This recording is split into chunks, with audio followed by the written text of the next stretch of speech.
Қайырлы күн, құрметті. Дәл қазір мені көріп отырған достар.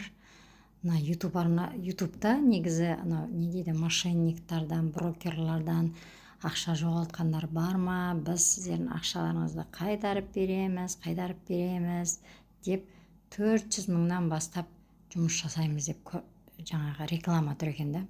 Үстінен басып кірдім, бұл сұрақтарым не қайтарады екен деп. Сөйтіп жазып қойып, начните здесь для получения бесплатной консультации дейді да. Енді қараңыз, мысалы мынерге өзіңіздің аты жөніңізді жіберіп, мына жерге телефон номеріңізді, мына жерге почтаны жазу, ойлап қоям, солай істеп көрсем ба деп. Бір шетінен олай көруге де болмайды. Неге? Себебі осындай почталар арқылы, болмасам телефонға сообщениялар келеді ғой сізге ше. Сол кезде сол сілтемені бассаңыз, сіздің телефоныңыздағы бүкіл қандай ақпарат бар, соларға доступ ашып беруіңіз мүмкін да. Енді мына қызықты қараңыз, ең қызығы. Мына жерде мынаны сәл сарғайтып қояйын. Предложение возврата денег не распространяется на граждан Украины дейді. Бұны істеп отырған Украинаның азаматтары ғой негізі ше. Өткенде бір жерден ақпарат іздеген кезінде осылай Украинаның азаматтары жан-жақтан осындай жаңағы мошеннический сайттар арқылы адамдарды осылай ақшаға түсіріп жатыр екен. Бұларға ешқандай заң жоқ, себебі бұларды жоғары жақтан қолдап отырғандар бар. Яғни енді бұндай шәле саясатқа қатты жоқпын, но түсінгенім, бұлар өздерінің тараптарынан қолдауға ие болып тұрған адамдар ғой. Осылай спокойно жұмыс жасап жүргеніне қарағанда да, мысалы, не деген масқара, нағып тоқтамайды. Мысалы, біреуін тоқтатса, екіншісін тоқтатамайды. Яғни бұларда определенный қолдау бар. Барлық бассыздықта қолдау бар екен негізі. Мен бұрын соңды ондай нәрсені білмейтін ем.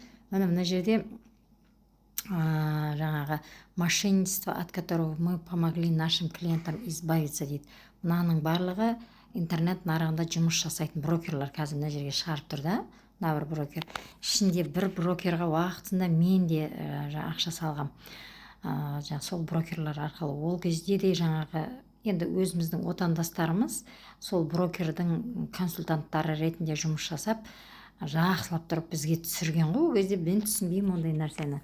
Мен ғана емес, ол жерде біраз адам болды, туған туысқандарым да болды. Содан кейін туған туысқандарымызбен де қазіргі таңда жақсы болмай қалдық. Себебі ол сол жерде мен сияқты ақша жоғалтты. Бірақ енді ол саланы мен тапқаннан кейін менен көреді да оны. Мен енді оны білмеймін ғой ондай жаңа. Именно мынау бізді бұл трейд дей ма, осы платформаға жаңағы биржаны үйренем деп сол жерде жақсылап тұрып ақша жоғалтты. Оказывается, ол жерде қанша көп депозитке ақша салғызса, сонша жаңағы консультанттар ақша табады екен. Ол кезде білмейміз ғой, оның бәрін енді біліп жатырмыз. Енді қараңыз, как это работает, қалай ол жұмыс істейді, рассмотрение вашего дела дейді. Жаңағы оценка береді екен, доказательства жинаймыз, противостоять организациям, верните свои. В общем, жақсылап тұрып жаңағы біздің бүкіл ақпаратымызды жинап алып, бұл жерде жаңағы регулятор арқылы жаңағы финансовый полиция, қазіргі таңда бізде ДЭР деп аталады, финансовый полиция жоқ, ДЭР деп аталады, соларды прям іске қосып жұмыс жасаймыз деп қояды да. Бұндай нәрсеге сенбеңіздер. Бұл қып-қызыл бізді лақават ету. Қазақ байқұстың аңқаулығын бүкіл әлем біледі. Жаңағы виды мошенничества, с которым мы можем вам помочь, форекс, фишинг, романтика, другие виды мошенничества, торговля акциями, мошенничество недвижимости, криптовалюта дейді да. Бұлар ештеңе істей алмайды. Тағы қайталап өтем, бұндай нәрселерден вообще тіркелмеңіздер. Бұл әшейін кәдімгі бізді ақмақ қылатын жаңағы сайттар как раз.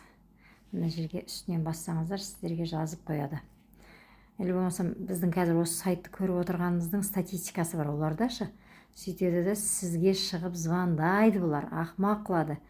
Енді уақытында бұндай сайттардан әбден ақмақ болғанның тәжірибесі деп қабылдаңыздар. Шын мәнінде осындай нәрсе жаман көп өткен ғой мен басымнан.